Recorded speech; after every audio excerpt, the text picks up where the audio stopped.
Hello and welcome back to another episode of Single Payer Radio. Before we start, I'd like to introduce myself. My name is Paul Hoppy, a volunteer with the group, and I will be taking over from Mark McKinley as producer and co-host of the program. I want to thank Mark for his resolute and excellent work for the past few years, and hopefully he will continue to help us out from time to time. We broadcast our program from the historic Hayburn Building in downtown Louisville. The show was a project of Kentuckians for Single-Payer Healthcare, and we are an affiliate of the Kentucky chapter of Physicians for a National Health Program. We produce this program because we believe healthcare is a human right. We advocate for a national, not-for-profit, publicly funded, single-payer healthcare system for everyone. The views and opinions expressed on our show are those of the speakers and not the station. Single Payer Radio can be heard on WFMP 106.5 on Mondays at 2 p.m., Tuesdays at 7 a.m., and Wednesdays at 11 a.m. If you can't pick up our signal, you can live stream us at forwardradio.org. WFMP is an all-volunteer station. We rely on the community for our funding and welcome your ideas. Today, longtime contributors Drs. Mike Flynn and Gene Shively join me in the studio with a discussion of private equity in healthcare. Mike? This is Michael Flynn, a retired surgical oncologist from U of L Surgery Department. Let me begin with the usual disclaimer. Any comments I make represent my personal views and do not represent the views of the University of Louisville or the Surgery Department. This is Eugene Shively. I'm a retired general surgeon from Campbellsville, Kentucky. Anything I say do not represent Taylor Regional Hospital nor the Department of Surgery at the University of Louisville. Well, our topic today is private equity in U.S. healthcare. And before we get into that, I would like to take a moment or two and kind of set the stage by talking a little bit about the U.S. healthcare industry, which is focused on extracting profit from most healthcare activities, as opposed to most of the other first world countries that have a healthcare system that is focused on providing health care to their citizens. Now, most other first world countries have an assortment of different ways to do this. It usually involves some form of governmental health insurance. United Kingdom has an entire system. It involves the hospitals, physician offices, and pharmacies. Other countries have different systems, funding systems. In this country, we have over 900 for-profit health insurance companies using an assortment of steps from pre-authorization, networks, deductibles, co-payments, surprise billing, covered services, uncovered services, denial of coverage, an assortment of ways to extract profit from the health insurance industry. We have a pharmaceutical industry that functions in a largely unregulated environment. With the recent passage of the Inflation Reduction Act, Medicare is now able to negotiate the cost of a limited number of expensive drugs. The fact for so many years that Medicare was prevented by law from negotiating with the pharmaceutical industry is just a crazy system. We have pharmacy benefit managers, middlemen that function in a mysterious world between drug manufacturer, drug distribution, healthcare insurance companies, pharmacies, healthcare systems, hospitals, consumers, and patients. They do a number of things, including establishing drug formularies, and make large amounts of money that comes from sources that are still not very clear. Now, the last issue I'm going to mention is medical debt before I pass this over to Gene. We have over 100 million people, 100 million people in this country with debt from unpaid medical bills.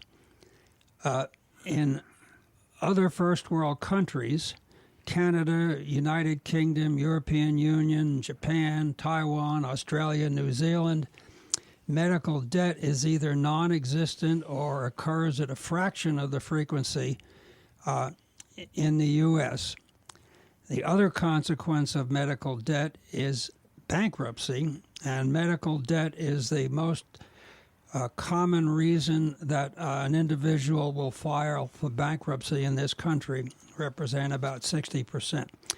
So, Gene, I'm not going to rant on any more about this. Why don't you start the conversation on private equity and healthcare, and we'll see where it goes from there. Well, private equity is a newcomer to healthcare.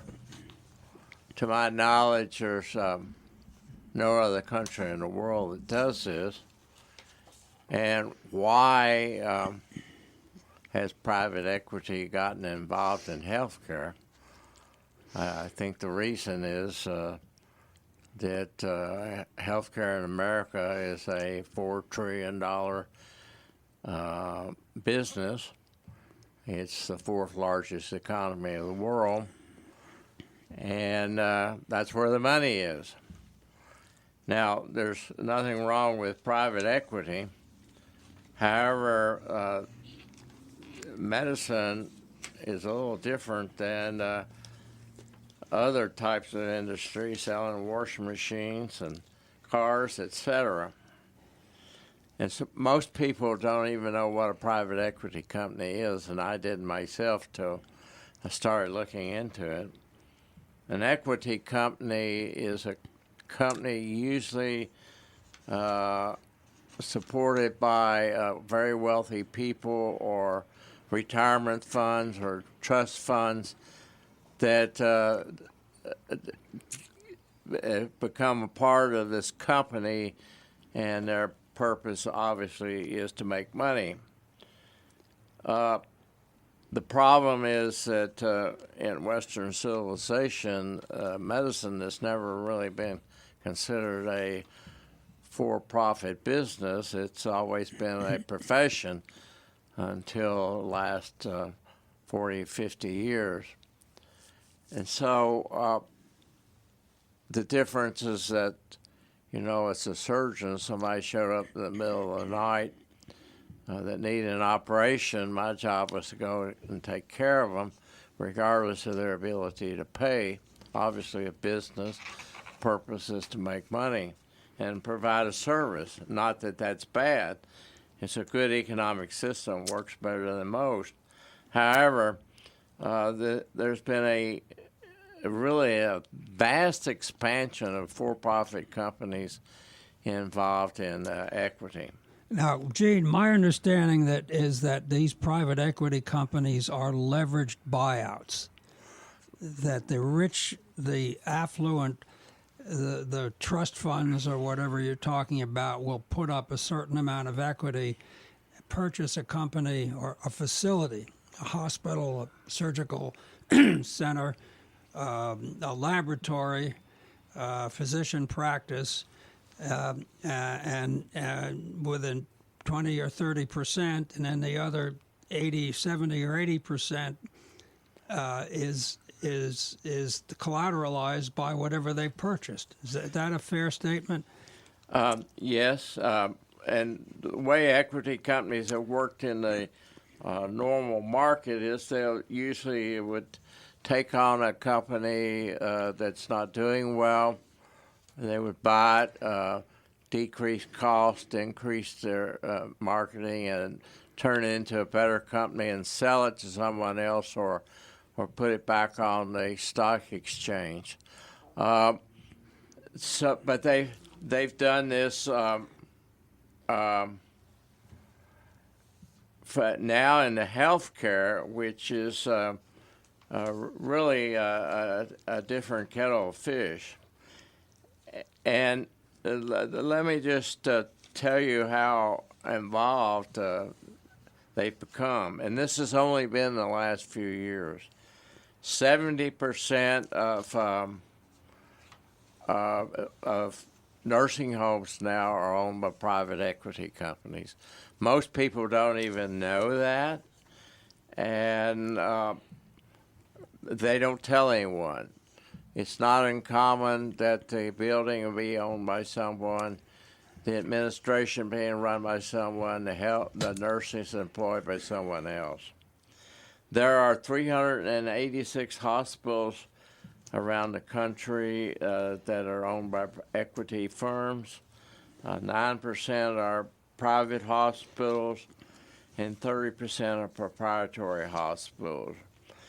Private equity companies even own for-profit hospitals. An example of that is LifePoint, which also has a subsidiary here in Louisville, Kentucky called Scion, SCIAN, which is part of Kindred, and they are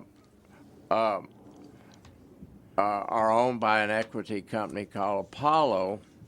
I asked my financial advisor a couple of weeks ago, how does that work? Why would an equity company buy a for-profit hospital company? And his remarks were, they'll probably hold on to it for 5 or 6 years and then turn it back over into a for-profit stock company and sell the stock, and then the money they make on that will go to their investors. Gene, can we go back to the for-profit, the nursing homes again for a moment? I just want to tell a couple of stories about stuff I've read about this. And I agree, 70% of nursing homes in this country are now private equity owned, and their overall strategy is to, quote, improve efficiency, unquote. That's correct. And in nursing homes, this involves predominantly a reduction in staff, because that's the most cost of running a nursing home. The consequence of that from the standpoint of patient care is that you have, and then they medicate the patients, and you have over-medicated patients lying in bed with fecal-filled diapers, not being fed on a regular basis, often left on toilets, and there's a number of other well-documented negative consequences. And let me just stop for a moment and challenge our listeners not to accept everything that we say about private equity in healthcare, but to double-check our facts. And I would suggest that going to whatever information resource that you're used to using, whether it's Google, Wikipedia, go to a library, ask a librarian to give you a reference source of private equity in healthcare. There's a book called The Plunderers, written by an author named Gretchen Morgenstein. So there's a lot of information out there. Let me go back to the nursing home. Now, there's a nursing home in Tampa, and the resource for this was a New York Times Sunday review in November 17, 2019. Nursing home in Tampa. Resident died from a fecal-contaminated bed sore. For someone who isn't familiar with a bed sore is an ulcer, usually on the lower back, from someone lying in bed and not being moved. So you have this double combination of the bed sore from not being moved and this fecal contamination. And this refers to what you've just mentioned about the the structure of these nursing homes. So the understandably distressed family sued the private equity owners, and they encountered this nightmare corporate structure. One company owned the building, another company owned the license to operate a nursing home, another company provided the professional staff, and another company provided the custodial staff. Now, the owners and the managers had spread control literally over 15 companies and 5 layers of firms, and it was not possible for that family to determine definitively who was responsible for the patient care. And so this, quote, improved efficiency in private equity-owned nursing home was simply a matter of reducing the cost of operating the facility, basically by reducing the professional staff, with the consequences of the care of the client or the patient. The nursing homes are in a bind. They were in a bind before equity companies got involved. I think most of them have sold out to equity companies for capital. But the payment for nursing homes has gone down. Most of the patients in most nursing homes are Medicare or Medicaid or Medicare, Medicaid, and they have a limited resources and a limited amount of income. So the only way to really make money on nursing homes is to decrease services.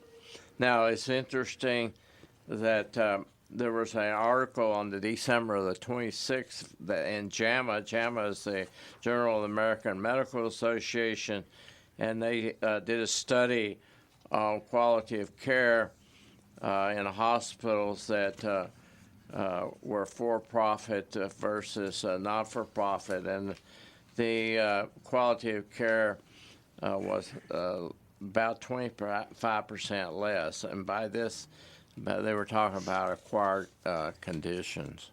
Yeah, that was a really good study, and they used the data from 100% of Medicare Part A claims in 662,095 hospitalizations in 52 private equity-owned hospitals, compared to data from 4 million and change hospitalizations in 259 matched control hospitals, which were not private equity owned. And you're right. There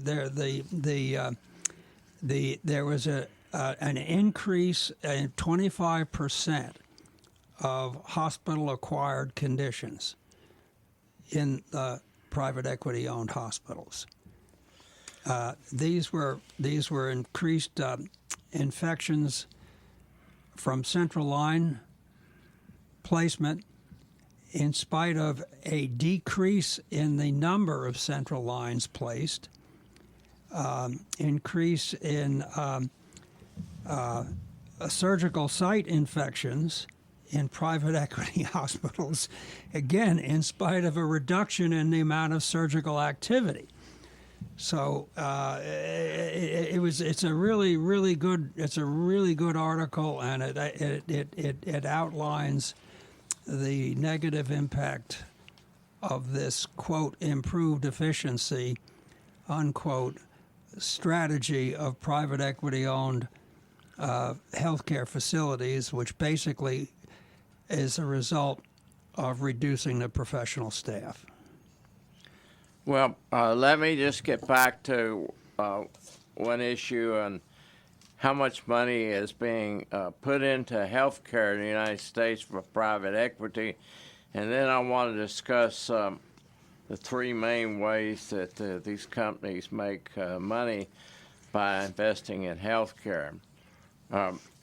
And since the last 10 years, approximately $1 trillion has been invested by private equity in the United States healthcare system.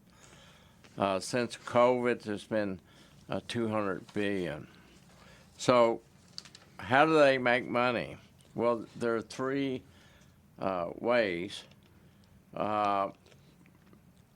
The one way is to buy a facility and then take out loans for that facility, and then the money they get from the loans go to the investors, and then the healthcare facility has to pay off the debt.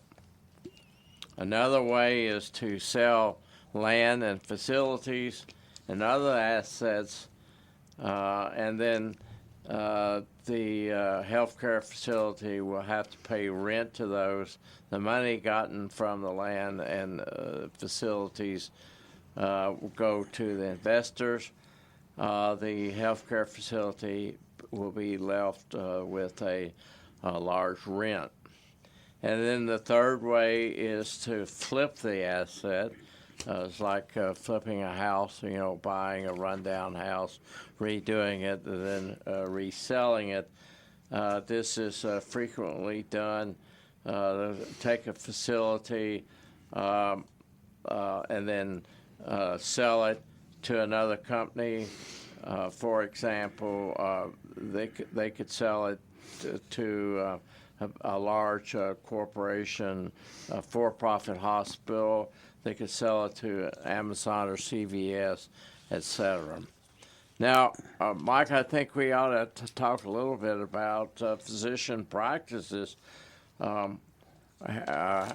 Private equity has also bought up a lot of doctors around the country. Yeah, let me tell a story or two about this. One of the examples is private equity-owned emergency departments, and in these emergency departments, the highest operating costs are board-certified emergency department physicians. And the, quote, improved efficiency, unquote, strategy of the private equity owners is to hire nurse practitioners and physician assistants. These are mid-level practitioners and fewer physicians. And then the profitability increases because the cost of hiring all these emergency room physicians goes down. Now, the consequence of this from a patient care standpoint is quite the opposite. The cost of care goes up, emergency room length of stay goes up, imaging rates go up, and readmission rates all increase.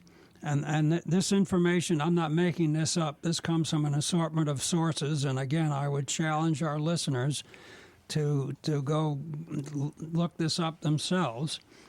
And the result of this, quote, improved efficiency, unquote, is it increases the out-of-pocket costs for the patients.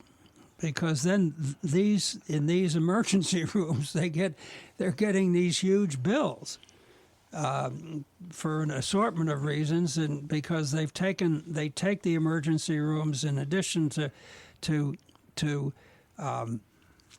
not hiring emergency room physicians, the emergency room is taken out of the networks, so that the insurance that the patients have aren't necessarily covered by the costs of the care that they're getting in the out-of-network emergency rooms is not covered by the insurance, and their out-of-pocket costs go up. They get these huge bills. You know, I've experienced that myself. I get these surprise bills after I've been, Yes, yeah. and sometimes they are out of network, Yes, and I've had to pay out of pocket. and that's intentional. Oh, sure.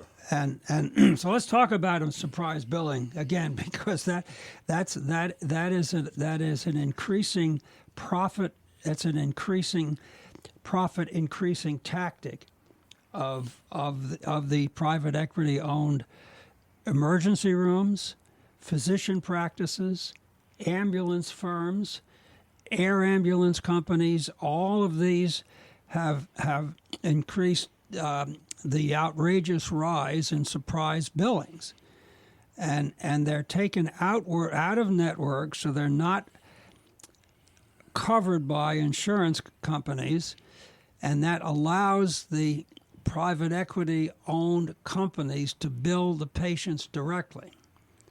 And when you think about someone going to an emergency room, I had a bout of atrial fibrillation a couple of years ago, and I went to the emergency room. I ended up having a cardioversion.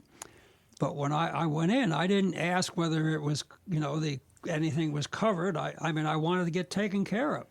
So people going into an emergency room or taking an ambulance to emergency rooms are really in a very vulnerable situation. And in my opinion, this represents one of the most despicable examples of the impact of private equity healthcare in this country. We're going to talk a little bit more about equity companies involved in physician practices.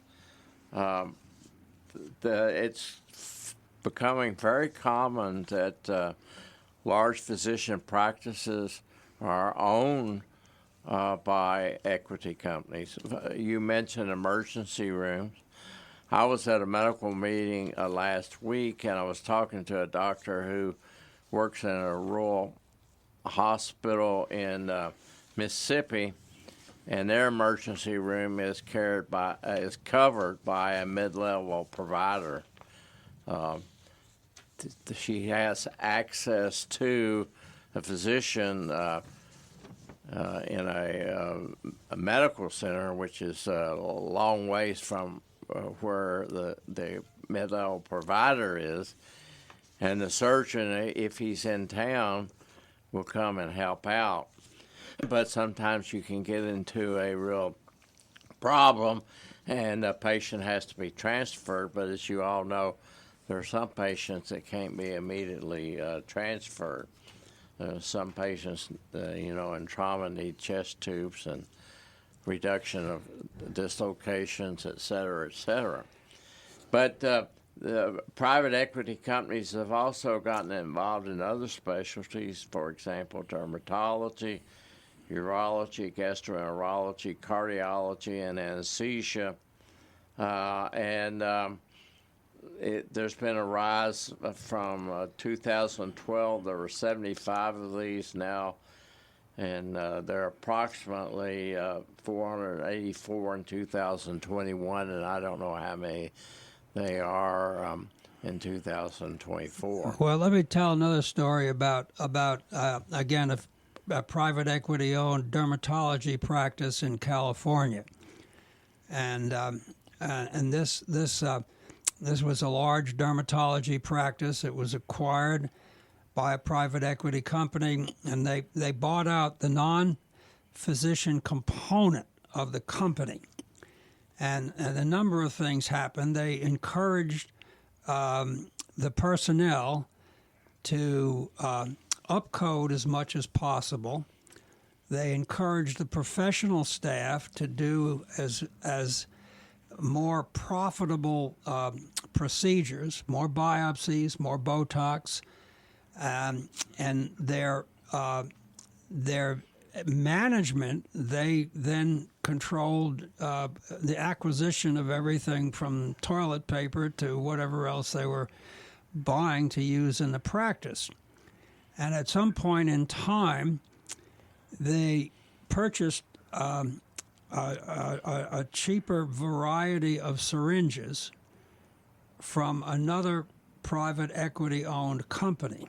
There was a lot of that went on. One private equity-owned company buying the management supplies of this dermatology practice. And these syringes, which were then used to inject local anesthesia in the skin to do biopsies, the needles broke off the syringes, and the dermatologist had to dig the needle out of the skin. I mean, just one example of how there's a disconnect between the professional practice and the management of this dermatology practice, where the things just like purchasing supplies were carried out in a way that would decrease the cost, but it also decreased the quality of the supplies so much that it actually became a danger to patient care. Now, you want to ask yourself, why are physicians doing that? In defense of physicians who sold to private equity companies, I think the main reason is that practicing medicine has become overwhelming. It's impossible to see patients, take care of patients, make rounds in a hospital, do what you need to do in a hospital, and do all the electronic medical records, and then to administrative business, doing multiple phone calls for pre-authorization, doing the coding, and doing all that, and then paying all the people you have to hire to do that, it becomes overwhelming. Yeah, I absolutely agree with you, and I'm sure that's why this is happening. Unfortunately, the side effect of that is I don't think most physicians recognize some of these issues that we're getting into. And you and I have both talked about this a lot over the last couple of years that we've been doing these programs, how uninformed many of our colleagues are, physician colleagues, about the issues that we talk about here and the consequences of the finances of medicine that are now driven so much by profitability and a healthcare industry, as opposed to a healthcare system focused on patient care. Well, the reason that the older physicians in the practice want to do this is because of the problems we just talked about, but the companies come in and offer quite a bit of money to the people who own the practice, and then they start scaling back. The older physicians retire, and the younger physicians come in and make less and are squeezed more. And the younger physicians don't have any experience in the business of medicine. They don't understand what they're getting into. They really don't have a choice sometimes. They've got huge debts. The most common debt for medical students and residents coming out of training is around $250,000. Yeah, that's correct. And that I'm sure is going to increase. So most physicians are going into practice working for someone else, and they really don't have much of a choice. It's almost impossible to go and practice on your own today unless you go in with a very large group, or you hire on to a hospital or to some other group like the private equity group. Well, the electronic health records really has become a nightmare.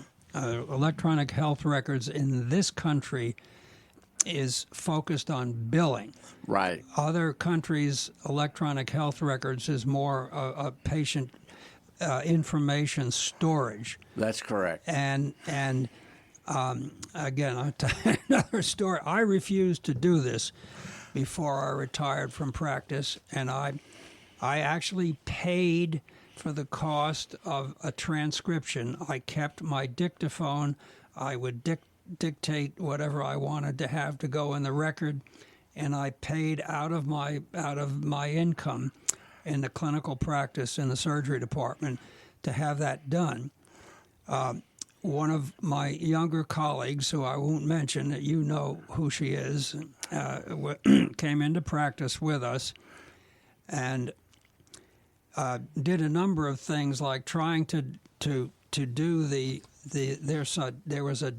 there's a dictation system that was on the computer, and It's called Dragon. yeah, dictator. It was awful. I tried to do it, and if I moved in my chair and the chair would squeak, something would come up on the screen. But anyhow, this poor person, she was wanting to go on vacation with her family, and she was in the office until 1 or 2 o'clock in the morning, trying to get all of this electronic health record stuff done. It needs to be redesigned in some way so that it becomes what it ought to be, which is a passage information storage thing, instead of a billing process that tries to identify every possible healthcare activity that you can bill for. You'll probably remember when they changed the coding system. Went from CD9 to CD10. Is that right? Well, Anyway. I've tried to forget all that stuff. I'm sorry. But anyway, we were told that we were the only country in the world not doing this, that the Europeans had been doing it for a long time, and it helps to keep up with the patient. Well, what we really didn't understand, at least I didn't understand, was that the Europeans were using this to track disease and to compare outcomes, etc., but they were not using it for billing. They didn't have to use it for billing because they were being paid by a different mechanism. So most of our systems are set up for billing. Now, you know, most hospitals, they will not allow you to dictate anymore. I don't think you can even pay your own transcriptionist to dictate. They won't let you do it. Well, I retired in January or December of 2018, so I haven't been in a hospital since then, so I don't know. I'm pretty sure they will not allow you to do that. So what do you do? You either have to type it out or use a system, Dragon. That's insane. But some of the Dragon systems have gotten pretty good. Well, I need to interject here. Microsoft now has incorporated that into their products. In fact, in the latest release, and this is good for anybody out there listening, and you use Microsoft, you press the Windows key and the H key, and you can start talking. And it does a very good job. And this can be in any application you're in, not just Microsoft. So I've just tried that out, and I'm pretty happy with it. You can train it to different specialties. For example, if you're a urologist, and you can train for certain procedures, certain things you're doing in the office, and they say it's getting much better. They also have a system. I've heard it's expensive, but a system you can hook your iPhone up to your computer. You go into a room with a patient. You discuss things with the patient and examine the patient. I assume when you examine the patient, you talked about what you hear, you listen to heart, etc. And then this is an AI driven machine computer, and at the end they print out a complete H&P.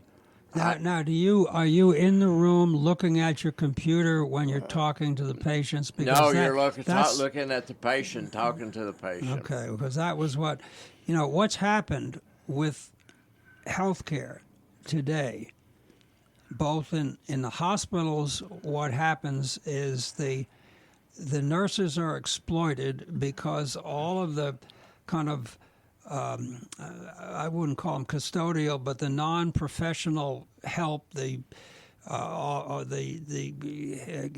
office assistants, the people that worked on the floors, who did the clerical work, administrative work, they're not, they're getting fewer and fewer of them, and they're pushing that responsibility onto the nurses, who should be taking care of patients, not sitting in front of a computer. Right. And the same thing's going on for the physician practices. Absolutely. You have to do more and more of documenting this stuff, which much of this stuff doesn't have any relevance to.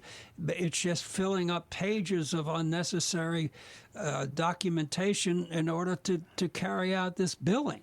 That's correct. And from a physician standpoint, and from my wife's a nurse as yours, and she retired about two years ago from the VA, and for the same reasons, as they spent so much time documenting things and not that much time providing health care. Right. And the side effect of that, and there's a lot of information about this now, is burnout. Right. That's absolutely. Because people are just working themselves. You sent me that article about. You emailed that article to me, and the woman was talking about her pajamas. She's sitting around in the pajamas with her computer, filling out the medical records. Right. And another interesting thing is some of these computers auto-populate stuff, and they generate huge numbers of diagnoses, which may be important for billing, but usually not important for healthcare. I mean. I've looked at some. I'm in the process of shredding some records that I had many years ago, and I've looked at some of the H&Ps. They're usually a page and a half, sometimes 2 pages, and I can look at that record in 2 or 3 minutes and figure out what's going on with the patient. If I go to electronic medical records, then I have to take a long period of time. Yeah, now, part yes. of that's the user problem. I'm not good at it, but even the people who are really good at the computers are having trouble. Hey, I wonder if one of you could explain what you say, H&P. History and physical. Okay, for lay people, that's... Yeah, thank you. Well, that's important. Gene and I get to talking about medical things without recognizing that probably a lot of our listeners are not medical people. And thank you for bringing us back to a sensible way about this. The other issue, which is one of my real gripes about medical care, is, and this again, I'm not making this up. This was I can't remember if I can remember the source of the information. And the number's astonishing, from the mid-1970s to the mid-2010s, there has been a literal explosion of administrators, bureaucrats, or bean counters in medicine. And that increase is over 2,000%. There are 10 administrators, bean counters, and bureaucrats in various aspects of medicine and hospitals and practices compared to every physician. And, the number of physicians hasn't really increased, but the number of administrators has exploded. And, all of the issues that we're complaining about and all of the issues that make practicing medicine so difficult are partly related to the fact that the decisions about staffing and so many other things are not made by professionals. They're made by administrators and bureaucrats. There just may be a correlation there, because during that same time frame, the number of lobbyists for healthcare and big pharma has increased rapidly also. I read recently that there are 18 lobbyists for each person in Congress today. Wow. Can you imagine that? Yeah, I'm not surprised. And when you look at the dysfunctional status of our current Congress, I'm as scared about the future of this country as I've ever been. Me too. I don't think that's not the issue we're here to talk about, but it is really, really worrisome. Well, this whole thing is like an onion, and you can start peeling layers back, and they all tie into one another.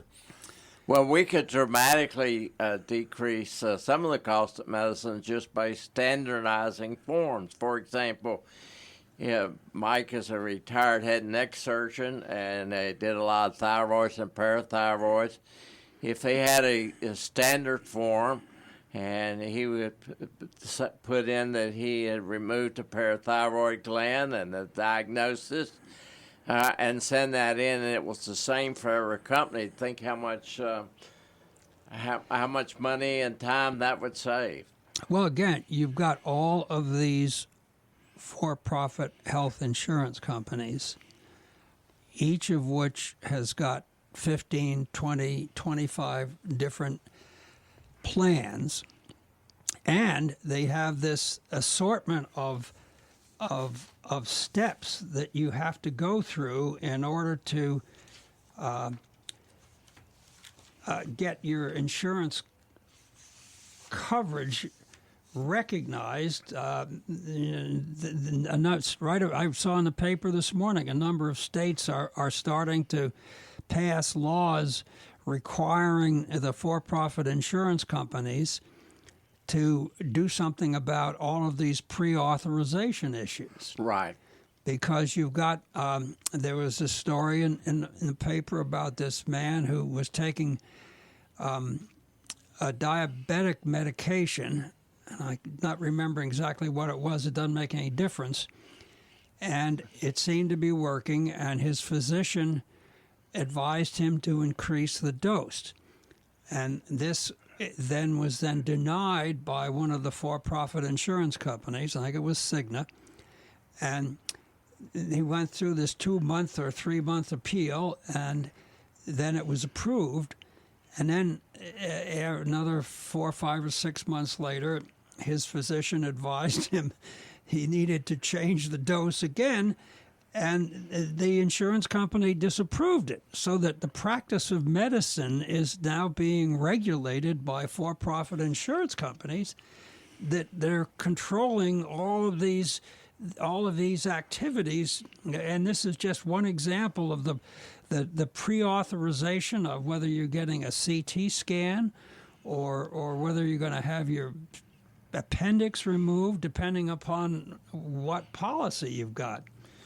Well, the other side of that story is, though, and this just goes to show you how complex the system is, that drug that Mike was talking about in that patient was $1,000 a month. Yes, that was right. And so this makes the whole system very, very complicated. I'm sure that in Canada that drug would have been much cheaper. So we've got a very complex system. It's just like what's going on here in Louisville and all over the country with Medicare Advantage. Baptist cannot negotiate a contract with Humana and United Healthcare on Medicare Advantage. The problem is that the providers are losing money on it, and the for-profit insurance companies are also being squeezed by CMS, but CMS is the one who started the concept of Medicare Advantage. So it becomes a convoluted system that plays against each other, and it creates problems, particularly for the patient. Well, in this country, according to the Organization for Economic Cooperation and Development, I mean, I can't remember all of these references, but the average pharmaceutical spending in this country is more than $1,400 a person. Right. And it's higher than any other similar or peer nation. And one of the results of this is that people often aren't able to keep taking the medication because they can't afford it.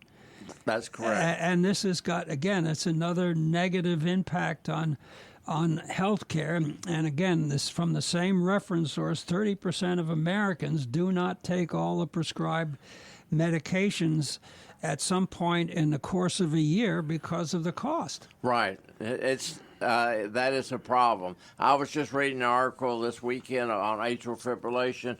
If you have atrial fibrillation, you got to take an anticoagulant. And one of those drugs is Eliquis. You have to take twice a day. Only about a third of the people take that medicine twice a day. And that increases the chances of stroke. Our pharmaceutical costs are way out of line to the rest of the country.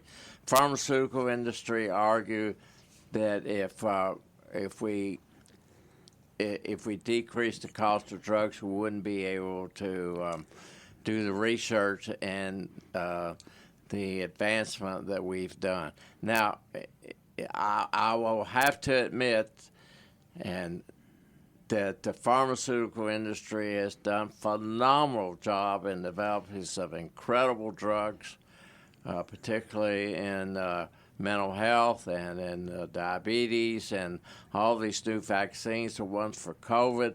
I don't think the average person realizes that how quickly the vaccine for COVID was developed and how effective it was. And but in all fairness, that was supported by the government. They were given the money ahead of time and told that they go, even if they didn't work, they were going to get the money. So it wasn't like they stuck their arms out or their heads out. The other thing about the pharmaceutical industry is, and I'm not going to, Mark gets annoyed at me if I start using bad language, so I'm not going to say that. Don't do that. But it is not true that they spend more money on advertising than they spend on research. That's correct. All you got to do is watch TV. Yes, and I mean, every time I turn the television set on, I'm listening to some advertisement about something for a rash or constipation or whatever else is going on with you. With the human body. But if you want to look up some interesting stuff, write down the name of the drug and look it up how much it costs. Most of those drugs are very expensive. And also, it's very interesting, they're advertising drugs for very rare diseases, and I don't quite understand why they do that, but they're obviously making money somewhere. You know, there are only two countries in the world that allow that advertising. That's correct. New Zealand and the United States. Exactly. Yes, we've talked about that. Now, Canada has a committee of an assortment of individuals who represent an assortment of physicians, pharmacy, and they review the drugs that are available in Canada and the cost of these drugs. And the people who live in Canada pay a fraction of the cost of insulin than we pay in this country. And there were, I can't remember, it was 2019 or it was before the pandemic. There are caravans of people going from the Midwest up into central Canada just to buy insulin, and it cost a fraction of what it costs in this country. It's been a long time since I've mentioned this, but you mentioned we're talking about for-profit medicine and advertising. The Sentinel event that started all that happened right here in Louisville, with extended care in the 60s that expanded into Humana, started right here in Louisville, and then the lawsuit that went all the way to Supreme Court. There was an attorney who was advertising around the benches at the courthouse, and the Louisville Bar Association sued him, and he took it to the Supreme Court and won. Those two Sentinel events are what started all this explosion into for-profit medicine and advertising. Okay, I think we're about the end of the lollipop here. Again, I would challenge our listeners not to accept what we've said, but to use this as an intellectual stimulation and to go to whatever reference source that you find is helpful and useful, and you'll learn a lot about the impact of private equity on healthcare. Thank you for listening. Thank you, and I'd like to echo, if you're very interested in this, go look it up. It's all over the internet, easily accessible, and there's a lot of information out there. All right. Well, thanks, guys, for another excellent program, and I want to encourage everybody to spread the word and start listening to us. Thank you.